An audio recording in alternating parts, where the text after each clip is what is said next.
بسم اللہ الرحمن الرحیم۔ پیارے دوستوں، ساتھیوں، آج سے ہم اپنے یوٹیوب چینل پر افسانے، تبصرے، رپورتاج، خاکے وغیرہ پیش کرنے جا رہے ہیں۔ امید ہے آپ کو پسند آئیں گے اور آپ سے گزارش کریں گے کہ آپ ہمارا چینل سبسکرائب کریں، بیل آئیکن کو دبائیں تاکہ آنے والی ویڈیوز کی اطلاع آپ کو بر وقت مل سکے، اور اگر ویڈیو پسند آئے تو لائک کریں اور اپنے رائے سے آگاہ کرنے کے لیے کومنٹ سیکشن کو ہماری حوصلہ افزائی اور رہنمائی کے لیے استعمال کریں۔ شکریہ۔ جی ہاں، مجھے ابھی تھوڑی دیر پہلے یہ احساس ہوا، اس وقت جب میں نے آن لائن سیاست.com پہ کلک کیا، وہاں مجھے بانو آپا کی تصویر نظر آئی۔ فوراً کلک دبایا تو ریحام خان بانو آپا کے گھر میں ان کا انٹرویو کر رہی تھیں۔ نیلگوں لباس میں برف جیسے سفید بالوں کو آسمانی دوپٹے میں لپیٹے بانو آپا نہایت متانت اور سنجیدگی سے ان کے سوالوں کا جواب دے رہی تھیں۔ ریحام خان: آپا، اب وہ بڑے لکھنے والے کیا ہوئے؟ کیا اب ہماری نسل کو اشفاق احمد جیسے بڑے لکھنے والے نصیب نہیں ہوں گے؟ بانو آپا: یہ کیا سوال ہوا بھلا؟ ادیب اور شاعر تو اپنی کہانیوں، کتابوں اور شاعری میں زندہ رہتے ہیں۔ کیا اردو پڑھنے والے آج بھی غالب، میر اقبال کو نہیں پڑھتے؟ اور کیا آج کے انٹرنیٹ کے دور نے ہمارے لیے ہر ادب کو پڑھنا، پرکھنا اور سمجھنا آسان نہیں بنا دیا؟ اب ہر طرح کی معلومات ہم سے صرف ایک کلک کے فاصلے پہ موجود ہے۔ آپ کے پاس کمپیوٹر ہے تو سب کچھ ہے۔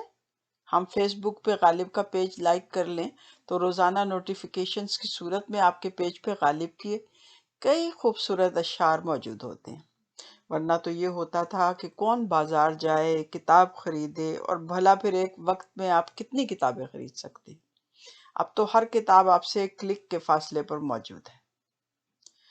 بچی تو پریشان نہ ہو، ہر اثر اپنے مشاہیر خود پیدا کرتا ہے، آپا نے بہت پیار سے جواب دیا۔ پر آپا، جو ڈرامے ہمیں اس وقت دیکھنے کو ملتے تھے اب نہیں ملتے، ریحام خان نے سوال کیا۔ میرا خیال ہے ریحام نے کبھی غور سے ڈرامے دیکھے ہی نہیں۔ ہمارے پاس آج بھی ایسے ایسے لکھاری موجود ہیں کہ ان کے ایک ایک مکالمے پر پوری سیریل قربان کی جا سکتی ہے، بالکل اسی طرح جس طرح ذوق میر کے ایک شعر کے عوض اپنا پورا دیوان دینے کو تیار تھے۔ وقت کا اپنا تقاضا ہوتا ہے، پہلے لوگ رونا چاہتے تھے، اب ہنسنا چاہتے ہیں، بانو آپا نے جواب دیا۔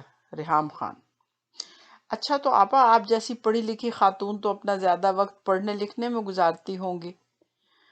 بانو آپا: نہیں بچی، مجھے تو شادی کے بعد 30 35 لوگوں کا کھانا پکانا پڑتا تھا۔ جو بھی ملنے آتا اشفاق اسے کھانا کھائے بغیر جانے نہیں دیتے تھے۔ آپا نے بڑی متانت سے جواب دیا۔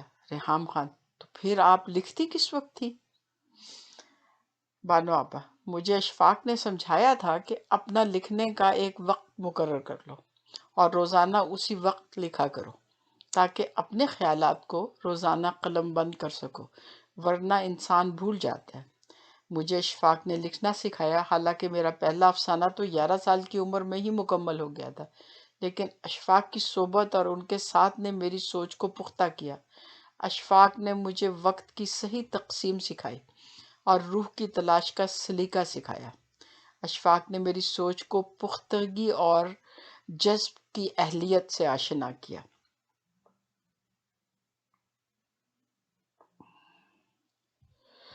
کیا اشفاق کی وجہ سے میں نے 20 کتابیں لکھی؟ انہوں نے کبھی میری تحریروں پہ تبصرہ نہیں کیا، وہ کہتے تھے تم لکھو، باقی اپنے ناقدین پہ چھوڑ دو۔ اشفاق، اشفاق، اشفاق، اشفاق۔ مجھے یوں لگا جیسے اشفاق احمد جاتے جاتے اپنے نقش ثانی پیچھے ہی چھوڑ گئے ہیں۔ اس طرح تو ہوتا ہی ہے نا، ان کا عشق بہت راسخ تھا۔ پھر جب وصل کی گھڑی آئی تو جلدی جلدی میں کچھ نہ کچھ تو پیچھے چھوٹ ہی جاتا ہے۔ اور بانو آپا، وہ تو بالکل ایسے ہی لگ رہی تھی جیسے رانجھا رانجھا آنکھ دی، نی میں آپ پہ ہی رانجھا ہوئی۔